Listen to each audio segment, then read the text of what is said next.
روزيت دويهي كرم من 10 سنين مرضت. تلمت كتير وتوجعت، وجعني اجري وايدي كتير، ما خليت حكي.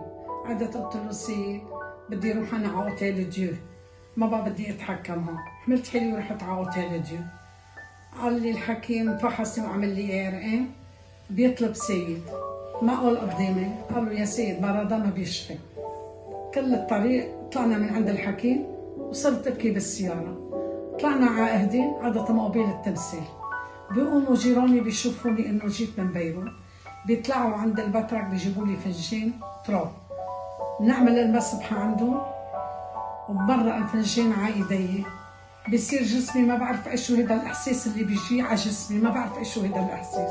هلا انا وطالعه اجرتي يوصلوني على البيت، قلت لهم لا ما تاخذوني انتم على البيت، طالما اخذي تراب من بترك الدوية انا بدي امشي. الثاني طالعه لبرا بقلب على الارض، بتطلع بايدي، برفع ايدي بطلوع بالرفقه جاي فيني امشي، صرت اركض. هلا ركضت على النبع وشكرت البترك الدوية وحطيت ايدي بالتراب وبالزهور وقلت له انا بشكرك يا بترك الدوية، انت تشفي كل مريض يا رب.